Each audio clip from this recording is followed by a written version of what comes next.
Welcome, dear friend, and thank you for choosing to spend your time with us here in this quiet corner of the world.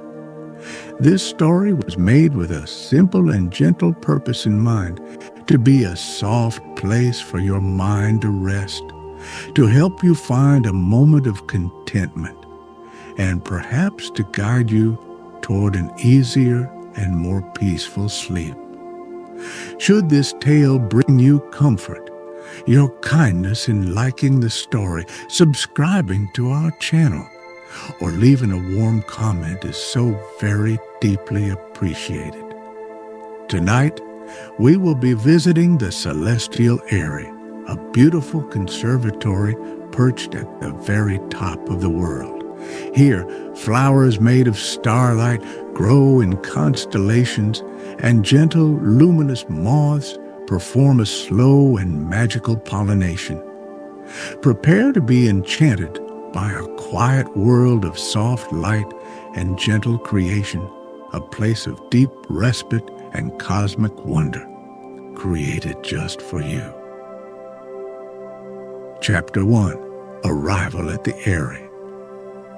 The path had grown quieter with every upward step. Ryan, the botanist, paused and drew a slow breath, feeling the air change. It was thinner here, at the crown of the world, and it held a remarkable clarity, a clean coolness that felt as if it had been washed by the stars themselves. Below him, the world he knew had softened into a gentle tapestry of dark greens and hazy blues, its sounds and worries a distant memory.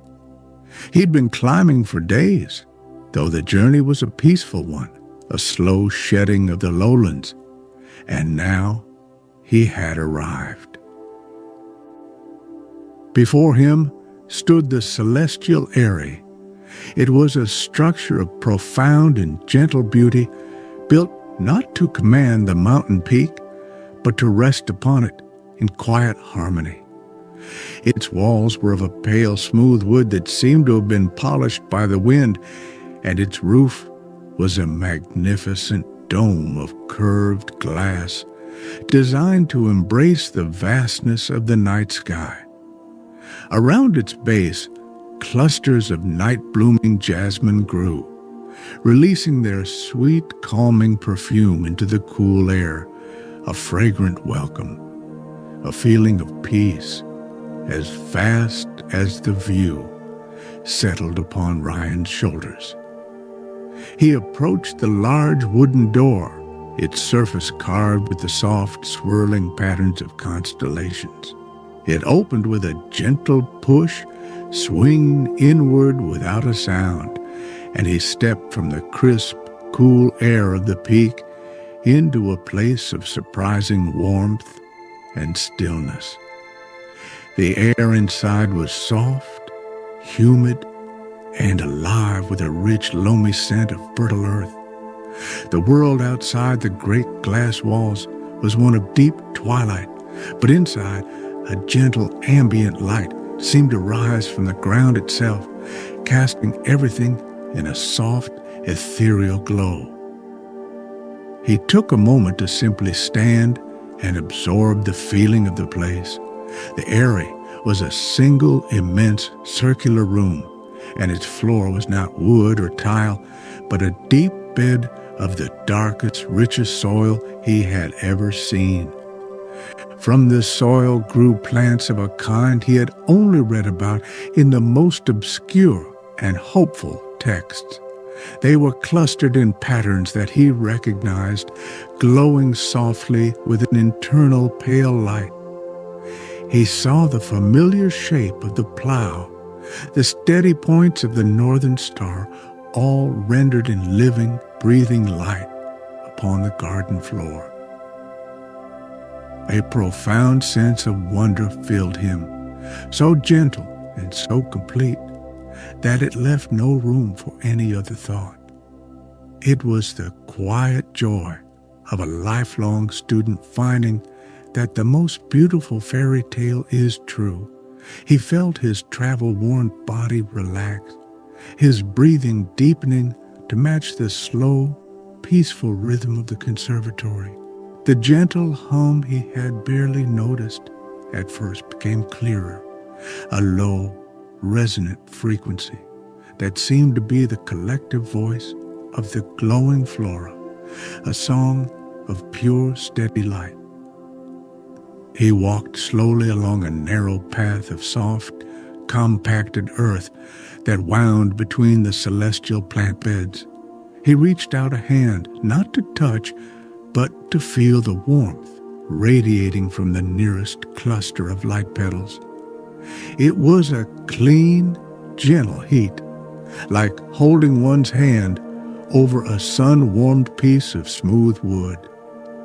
He felt he had stepped out of the normal flow of time and into a place where moments were measured by the slow pulse of starlight. As full darkness claimed the sky outside, the stars began to appear through the great glass dome above, their distant, cold light a beautiful counterpart to the soft, living light that bloomed at his feet. Riam found a simple wooden bench tucked into an alcove and sat, feeling the last of his journey's effort dissolve into the warm, fragrant air. He was a quiet observer in a garden of earthly stars, and for now, that was a more than perfect existence. He felt a gentle weight lift from his spirit, a weight he hadn't even been aware he was carrying.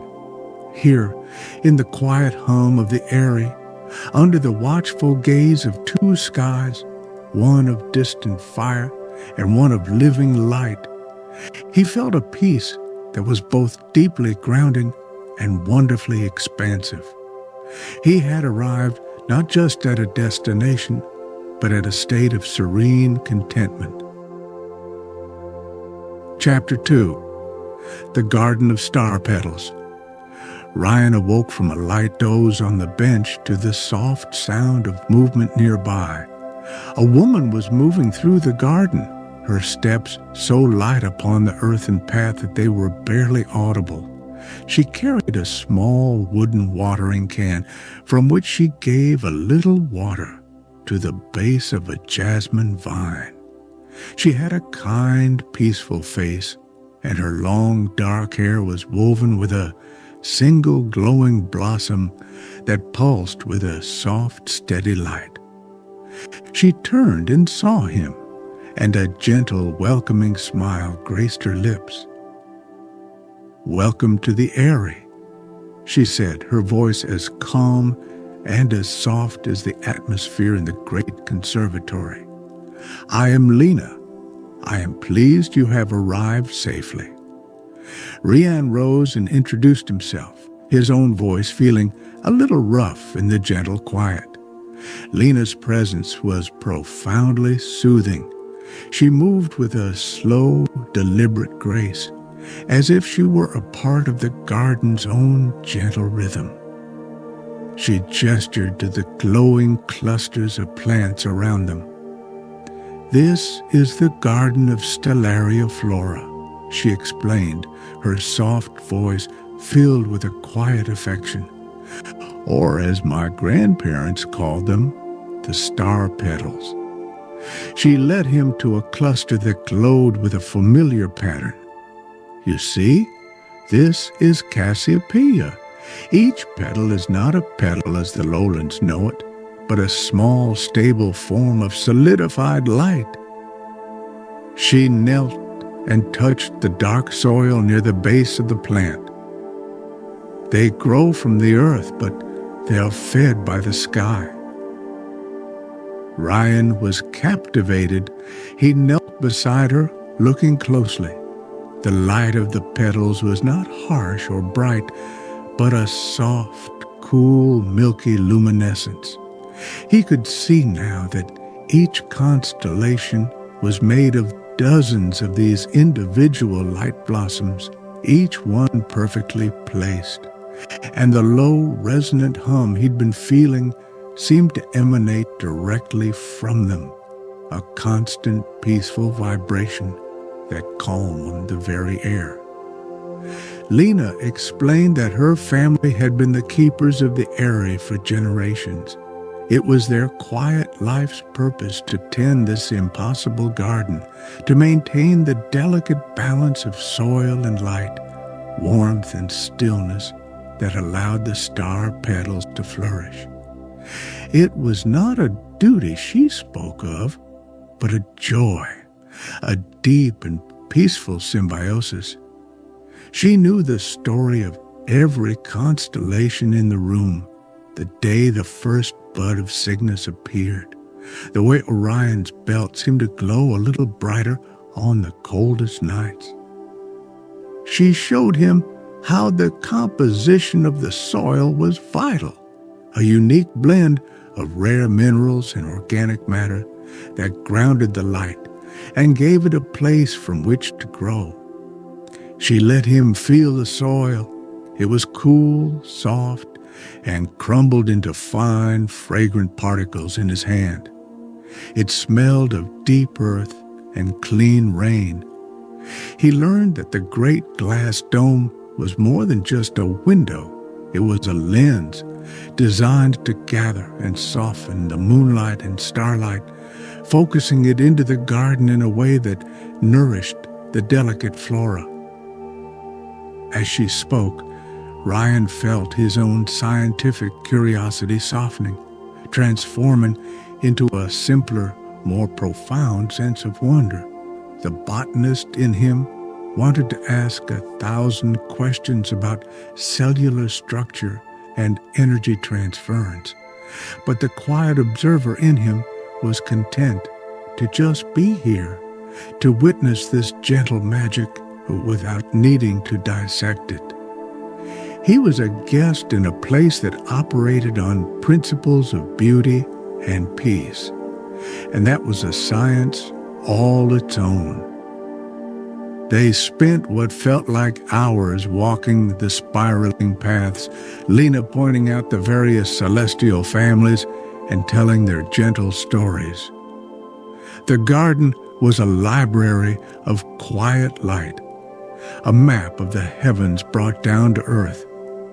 Ryan felt a deep sense of privilege to be welcomed into this sacred hidden place. He looked at Lena, at the calm joy in her eyes and the starlight woven into her hair, and understood that to tend this garden was to be in a constant state of gentle grace. Chapter 3. The luminous moths emerge. As the night deepened and the stars outside shone with a fierce, cold brilliance, Lena led Ryan to a quiet corner of the conservatory. Here, against a wall of smooth, dark clay, hung what looked like dozens of cocoons woven from the finest, palest silver silk. They shimmered softly, catching the ambient light from the star-petals. "The garden sleeps during the day," Lena whispered, her voice barely a disturbance in the warm, still air.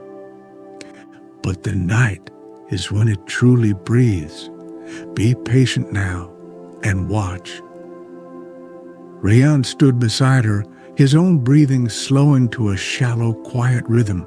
A deep, expectant stillness settled over the garden. Then he saw it. One of the silvery cocoons trembled. A tiny slit appeared, and with a slowness that was breathtakingly gentle, a creature began to emerge. It was a moth, but one of a size and beauty that defied belief. Its legs were long and delicate, and its antennae were like fine, feathery ferns. Slowly, it drew its wings from the cocoon, letting them hang for a moment to dry and firm in the warm air. The wings were a wonder, the color of the deepest starless night, and with a texture that looked as soft as the finest fabric. And then, as their fluids filled, a faint light began to appear upon them. It was a fine, shimmering dust, a powder of pale silver light that coated the edges of the moth's wings and its slender body, glowing with a soft internal luminescence. One by one, the other cocoons began to stir, and soon the air was filled with the silent, spell-binding spectacle of the Luna moths awakening. They clung to their empty casings, their wings pulsing with a soft, gentle light, their feathery antennae testing the air. Ryan stood motionless, completely mesmerized. He had never imagined such a thing could exist. They were creatures made of twilight and starlight, living embodiments of the garden's gentle magic. Then the first moth took flight. Its large, soft wings beat the air with a sound so faint it was more a feeling, a subtle pressure against the skin. It lifted into the air, and as it flew, a faint, glowing trail of silver dust swirled behind it, a temporary ribbon of light that hung in the still air for a moment before fading. It drifted, seemingly without effort, towards the nearest cluster of star-petals drawn by their steady, humming light. Soon, the air of the conservatory was filled with their slow, silent, graceful dance. The Luna moths drifted from one glowing constellation to another, their flight paths creating a complex and beautiful web of fading light trails. They were not frantic or hurried. Their movements were a slow, languid ballet. They would alight upon a star-petal, their glowing bodies a perfect complement to the flower's light, and rest for a moment, their wings quivering softly. Ryan watched, his heart full of a quiet, overwhelming joy. This was the secret of the garden. This was the mechanism of its magic. The moths, dusted in their luminous pollen, were the messengers, the gardeners, the artists who painted the air with light. He felt an immense sense of peace settle over him, the kind that comes from witnessing something perfectly beautiful and perfectly pure. He looked at Lena, and she was watching him, her serene smile full of understanding. She had seen this sight 1,000 times, yet her eyes shone with a fresh wonder, as if seeing it for the first time through his. There was no need for words. The silent, glowing dance of the Luna moths filled the space between them, a shared language of light and peace. Chapter 4. Charting the Trails of Light. The following nights fell into a gentle and soothing rhythm. Ryan found his purpose in the Aerie, and it was one of a profound simplicity. After sharing a quiet cup of herbal tea with Lena, he would find his place on the simple wooden bench, a large tablet of soft, dark blue paper resting on his lap. In his hand, he held not a pen, but a single thick stick of pale, soft charcoal, the color of moonlight. His work was not to analyze, but to witness. As the Luna moths began their nightly ballet, Ryan began to sketch.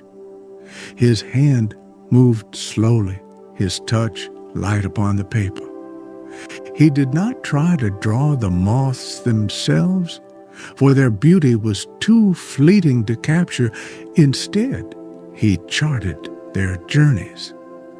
With long, sweeping, gentle strokes of the charcoal, he traced the glowing trails of pollen they left in the air, the soft arcs and loops and spirals that crisscrossed the vast, dark space of the conservatory. The process became a form of meditation. His mind grew quiet, all thoughts of the world below fading into a gentle hum that matched the resonance of the star-petals. His focus narrowed until it contained only the deep blue of the paper and the slow, graceful dance of the moths.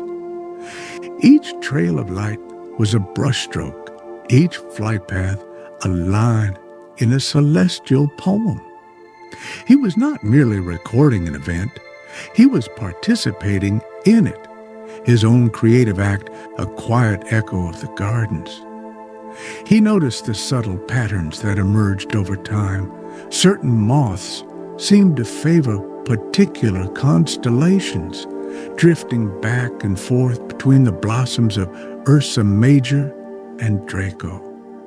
Others would trace wide, looping circles around the entire garden, their light a unifying thread that tied all the disparate stars together. He sketched these patterns, his drawings becoming less like scientific charts and more like abstract maps of pure peace. Lena would sometimes come and sit with him, not speaking, simply watching his hand move across the paper. Her presence was a comfort, a shared stillness that deepened his own. She would point out small, gentle things he might have missed. A moth with a slightly brighter glow, a pair that danced in perfect tandem. These quiet moments of shared observation were more companionable than any long conversation. As he worked, a deep sense of calm settled into his body. He felt the tension in his shoulders, which he had carried for years, simply melt away. His breathing became slow and even, synchronized with the almost imperceptible beat of the moth's wings. The gentle weight of the warm, soft blanket Lena had given him, draped over his legs, was a comforting anchor, grounding him in the serene reality of this place. The world was reduced to warmth, stillness, and the slow, beautiful calligraphy of light. He filled page after page with his soft, glowing drawings. They were a record of tranquility, a testament to the beauty of a gentle, repeating cycle. He felt no pressure to produce a result, no ambition for his work to be seen or understood by others. The act itself was the reward. The patient, peaceful observation and the quiet, responsive movement of his hand were enough. He was charting the flight paths of starlight, and in doing so, he was charting a course into his own deep inner quiet. Chapter 5. The Bloom of a New Constellation. Many nights passed in this peaceful rhythm of observation and sketching. Rian had created a small portfolio of his charcoal drawings, each one a map of an evening's silent dance. He had come to know the garden's cycles intimately, the way the light of the star-petals seemed to soften just before dawn, the way the lunar moths would settle into stillness as the first hint of morning appeared in the east. He felt a part of this place, his own quiet presence woven into its nightly life. One evening, Lena approached him with a look of soft, gentle excitement in her eyes. "Come," she whispered, her voice full of quiet anticipation. "I believe tonight is the night." She led him away from his usual bench to a part of the garden he had not paid much attention to before.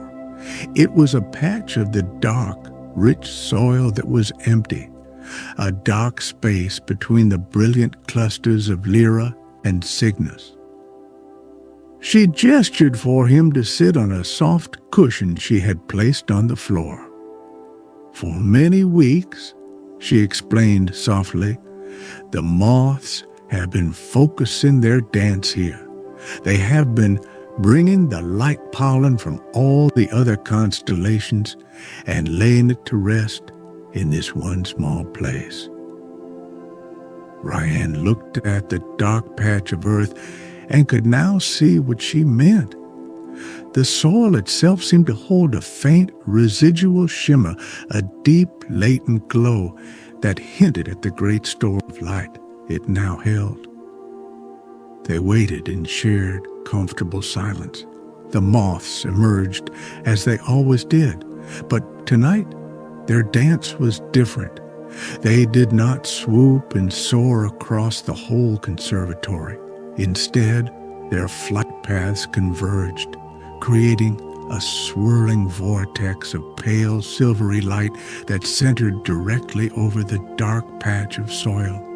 They flew in slow, reverent circles, and with each pass, a little of the glowing pollen from their wings would drift down, settling like a gentle snowfall onto the waiting earth. As more and more light gathered, the soil itself began to respond. A low hum, deeper than that of the other star-petals, started to emanate from the ground. Then Ryan saw it. A tiny bud, then another and another, began to push up through the dark soil. They were not green, but were made of the purest, most concentrated white light.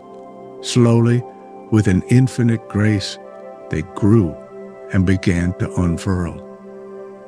Petal by luminous petal, a new constellation bloomed before their eyes.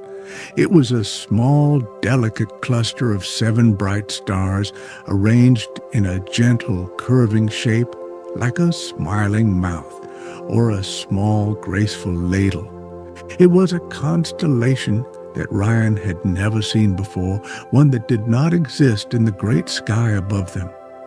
It was the garden's own child, born of the mingled light of all the others, a new and unique expression of celestial beauty. The light from the new blossoms was soft yet brilliant, and it pulsed with a gentle, joyful rhythm. The moths circled it one last time, as if in approval before dispersing to continue their nightly rounds.